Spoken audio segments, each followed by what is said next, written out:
കല്യാണിക്കുട്ടിയമ്മ ഞാനാ. ഇത് മകനാ അശോകൻ. ആ നിങ്ങളാരാ മനസ്സിലായില്ല? പറയാം. കേറിയിരിക്കാൻ ആരും പറയാത്ത എന്താ? കയറിയിരിക്കാം. ആ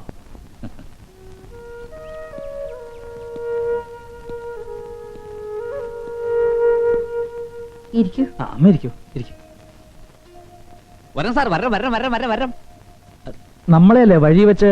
അതെ, ഞാൻ സാറിനെ സഹായിക്കാൻ വേണ്ടി കുറുക്ക് വഴി കൂടെ എത്തി. വണ്ടി കറങ്ങിയല്ലേ വരുന്നത്. ആ, ഞാൻ അഡ്വക്കേറ്റ് ഭരതൻ. ഓ, അപ്പൊ കേസുമായോ? നന്നായി. ആളിവിടെ ഉണ്ട്, ഉറക്കവാ. കൈയോടെ പിടിക്കാം. പോലീസുകാരെ വെട്ടിച്ച് അറിയാം. കിടക്കാം. ഒന്ന് പാടുന്നു. പോലീസോ? അതെ, പോലീസ്. ഇയാൾ ആരാ? ഞാൻ കല്യാൺകുട്ടിയമ്മയുടെ മൂത്ത മകളുടെ മൂത്ത ഭർത്താവാ. സാർ ക്ഷമിക്കണം, അളിയൻ ഒരു അബദ്ധം പറ്റിപ്പോയതാ. മാല മാറിപ്പോയി. സ്വന്തം ഭാര്യയുടെ മാല തന്നെയാ, അല്ലാതെ മോഷിച്ചൊന്നുമല്ല. മോഷിച്ചാണോ മാറിപ്പോയതാണോ എന്നല്ല പ്രശ്നം. സ്വർണ്ണമാണെന്ന് പറഞ്ഞ് മുക്കുവണ്ട കൊണ്ട് വിൽക്കാന്ന് പറഞ്ഞ വിശ്വാസവഞ്ചനല്ലേ? ഇത്തരം കേസിന് കുറഞ്ഞത് 6 വർഷമെങ്കിലും അകത്ത് കിടക്കേണ്ടി വരും, അല്ലേ വക്കീൽ സാർ? എന്റെ പൊന്ന് സാറേ, എന്റെ ചേട്ടനെ എങ്ങനെയെങ്കിലും രക്ഷിക്കണം. അറിയാതെ ചെയ്തു പോയതാ, ജയിലിലിടരുത്.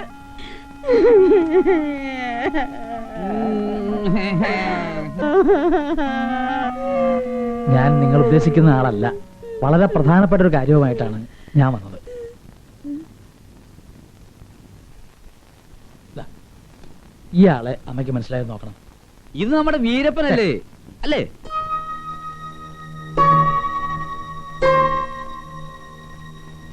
ഇല്ല, എവിടെയോ കണ്ടുമറന്ന മുഖം. എന്നാ ഇതൊന്ന് നോക്കൂ. ഗിരിജയ്ക്ക് ഇനി വല്ല വിവാഹാലോചനയുമായി വന്നതാണോ? ഒരു കണക്കിന് പറഞ്ഞാൽ ഞാനൊരു ആലോചനയുമായിട്ടാണ് വന്നത്. ആരാണെന്ന് പറ സാറേ. ഇതെന്താ ക്വിസ് മത്സരം?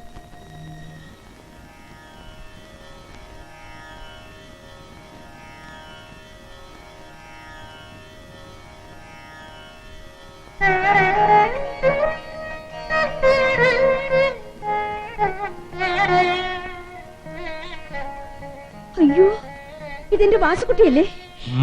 എവിടെയവൻ? ഇപ്പോഴെങ്കിലും എന്നെ ഒന്നൊന്ന് കാണാൻ തോന്നിയല്ലോ. വിളിക്കവനെ, ഞാനൊന്ന് കാണട്ടെ. അമ്മേ, അമ്മയുടെ സഹോദരൻ ഇനി വിളിച്ചാ വരില്ല. ഒരുപാട് ആഗ്രഹങ്ങൾ ബാക്കിയുണ്ടായിരുന്നു. പക്ഷേ വിധി ഒന്നിനും സമ്മതിച്ചില്ല. പെട്ടെന്നായിരുന്നു എല്ലാം. എന്റെ വാസുകുട്ടി. അമ്മേ,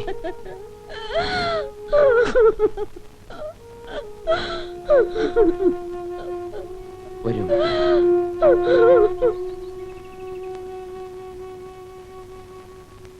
ചെറുപ്പം മുതലേ അവന് നാട് വിട്ടു പോണമെന്നായിരുന്നു മോഹം. ഓരോ പ്രാവശ്യം പറയുമ്പോഴും അച്ഛൻ എതിർക്കുമായിരുന്നു. നിവർത്തിയില്ലാതെ വന്നപ്പോ എന്റെ താലിമാലയും കൊണ്ട് അവൻ നാട് വിട്ടു. എന്റെ മുഖത്ത് നോക്കാനുള്ള നാണക്കേട് കൊണ്ടായിരിക്കും എന്നെ വന്ന് കാണാൻ. അച്ഛൻ മരിക്കാൻ നേരവും വാസു വന്നില്ലേന്നാ ചോദിച്ച്.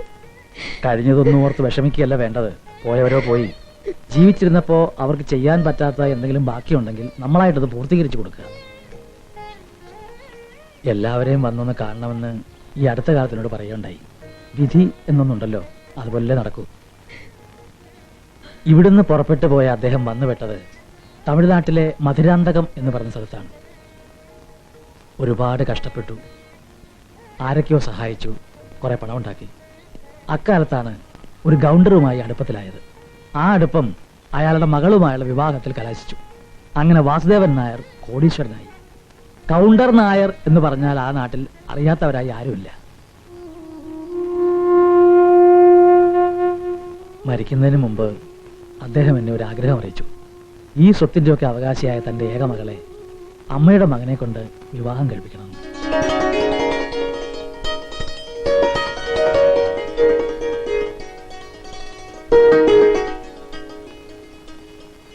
തൻ്റെ പെങ്ങളോടുള്ള കടപ്പാട് തീർക്കാൻ വേണ്ടിയാവും അദ്ദേഹം ഇങ്ങനൊരു തീരുമാനമെടുത്തത്.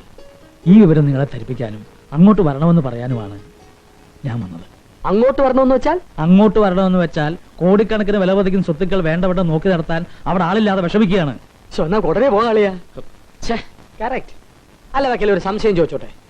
വാസ്തവത്തിൽ ഈ പെൺകുട്ടിക്ക് വല്ല മാറാവ്യാധിയോ ഭ്രാന്തോ അല്ലറ ചില്ലറ നടപടി ദൂഷ്യങ്ങളോ അങ്ങനെ എന്തെങ്കിലും? അല്ലെ, എന്തായാലും എനിക്ക് പരിപൂർണ സമ്മതമാണ്. എനിക്കും. അശോകൻ എന്താ ഒന്നും മിണ്ടാത്തത്? എനിക്കിതൊക്കെ ഒരു മുത്തശ്ശി കഥ പോലെ തോന്നുന്നു. മാത്രമല്ല സർ, അച്ഛനുള്ളപ്പോ പറയുമായിരുന്നു അർഹിക്കാത്തൊന്നും ആഗ്രഹിക്കരുത്.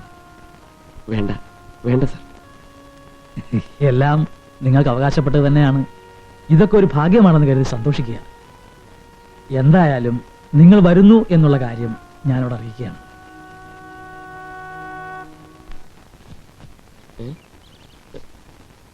അളിയ എന്താ ഇത്? കാലുവിട്, കാലുവിടാൻ. രാവിലെ തന്നെ കാല് വാരുവാന്നു. കാല് വാരിയല്ല അളിയ, ഞാൻ സാഷ്ടാംഗ പ്രണാമം നടത്തിക്കൊണ്ടിരിക്കുക. കാലെന്ന് വിടാൻ. അളിയ, ഞാൻ പറയുന്ന കേക്ക്. അളിയാ കേക്ക്. ഓ, അടുത്ത മാരം. അങ്ങോട്ട് മാറിയിരിക്കും. നിനക്ക് കുഞ്ഞുനാളില് കേക്ക് എന്ത് ഇഷ്ടായിരുന്നോ? ഭാമയെ കല്യാണം കഴിച്ച 1-ാം വിരുന്നിന് വന്നപ്പോ 1 കിലോ കേക്കും കൊണ്ടല്ലേ ഞാൻ വന്നത്. നിനക്ക് ഓർമ്മയില്ലേ? പച്ച കള്ളം. സത്യമാ. അന്ന് നിങ്ങൾക്ക് മോഷണം ഉണ്ടായിരുന്നോ? അല്ല, 1 കിലോ കേക്ക് എന്നൊക്കെ പറഞ്ഞോണ്ട് ചോദിച്ചതാ. അങ്ങോട്ട് പറഞ്ഞില്ല. അശോക, നമുക്ക് കൗണ്ടർ മാമന്റെ വീട്ടിലേക്ക് പോവാൻ തീവണ്ടിക്ക് സീറ്റ് ബുക്ക് ചെയ്യണ്ടേ? നമുക്കോ? നമുക്ക് ബുദ്ധിമോശമല്ലോ സംഭവിച്ചിനി ഞാൻ പോകേണ്ടി വന്നാലും തമ്മി കണ്ട തല തല്ലി കീറാൻ നിൽക്കുന്ന നിങ്ങളെ കൊണ്ടുപോകുന്ന പ്രശ്നമേ ഇല്ല. അയ്യോ, ഞങ്ങൾ തമ്മിൽ എന്ത് സ്നേഹത്തിലാണെന്ന് അറിയൂ. പിന്നെ ഞങ്ങൾ ഇന്നലെ ഒരു പാത്രത്തിൽ നിന്നല്ലേ ഊണ് കഴിച്ചത്. നോക്കിക്കോ. ഞങ്ങൾ തമ്മിൽ ഒരു പിണക്കവും ഇല്ല. ഈ ചേട്ടന്റെ ഒരു സ്നേഹം. കണ്ട കിസ് ചെയ്യണ കണ്ട. അങ്ങനെ സംഭവിച്ചാൽ ശിക്ഷിക്കണം. ഞങ്ങൾ എന്ത് തെറ്റ് ചെയ്താലും വിവരവും വിദ്യാഭ്യാസമുള്ള നീ ശിക്ഷിക്കണം. എന്ത് ശിക്ഷയും സ്വീകരിക്കാൻ ഞാൻ തയ്യാറാണ്. എന്തും. ചിലപ്പോ ദേഷ്യം വന്നാൽ പുളിച്ച തെറി വിളിച്ചെന്നിരിക്കും. ആഹാ, അതൊരു ആനന്ദ ഭൈരവി രാഗം പോലെ ഞാൻ ആസ്വദിക്കും. ചിലപ്പോ ക്രൂരമായി തല്ലിയെന്നിരിക്കും. അതൊരു ഗുരുദക്ഷിണയായിട്ട് ഞാൻ എടുക്കും. പിടലിക്ക് പിടിച്ച് പുറത്താക്കിയാലോ? ഞങ്ങൾ പുറകിലാകും. പൊന്നളിയ, കൗണ്ടർ മാമന്റെ വീട്ടിലേക്ക് നമുക്ക് എന്നാ അളിയാ പോവേണ്ടത്? തൽക്കാലം നമ്മൾ പോകുന്നില്ല. കൊളമാക്കിയല്ലോ. ഇത് അപ്പൊ ഈ ജാതകത്തിലും രാജകത്തിലും ഒക്കെ കുറച്ച് കാര്യമുണ്ടല്ലേ? നിനക്കും പകർന്നോ ആ ഭ്രാന്ത്? ഈ ആഴ്ച എന്തായാലും വീടിന്റെ ജപ്തി നടക്കണം. കേറിക്കിടക്കാനൊരിടമില്ലാതെ പെരുവഴി ശരണമാകുമ്പോഴും പാവം അമ്മ പറയും മകന് രാജയോഗം വരാൻ പോന്നു. ബാങ്ക് മാനേജറെ കണ്ട് സംസാരിച്ച് ജപ്തിക്കൊരു അവധി വാങ്ങിക്കൂടെ? പലവട്ടം സാവകാശം തന്നതാ. അവർക്ക് ചെയ്യാൻ പറ്റുന്നതിനും ഒരു പരിധിയുണ്ടല്ലോ. പ്രശ്നങ്ങൾ ഇത്രയൊക്കെ ആയ സ്ഥിതിക്ക് അന്ന് ആ വക്കീല് പറഞ്ഞ കാര്യം ഒന്ന് ആലോചിച്ചൂടെ? പണ്ടെങ്ങോ നാട് വിട്ടുപോയ അമ്മാവൻ കടപ്പാടിന്റെ പേരിൽ എന്തൊക്കെയോ എഴുതി വെച്ചു എന്ന് കരുതി അവിടെ പോയൊരു വിവാഹം കഴിക്കുക, അതൊന്നും എന്റെ സാഹചര്യവുമായി പൊരുത്തപ്പെടില്ല. സാഹചര്യത്തിനൊത്ത് മാറണം, അതല്ലേ ജീവിതം. ശീലിച്ചിട്ടില്ല കുഞ്ഞികൃഷ്ണ.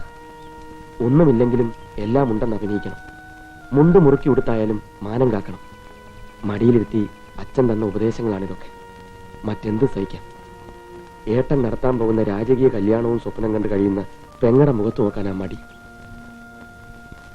നാളെ തെരുവിലിറങ്ങുമ്പോ അവളും ഉണ്ടാവും ഒപ്പം.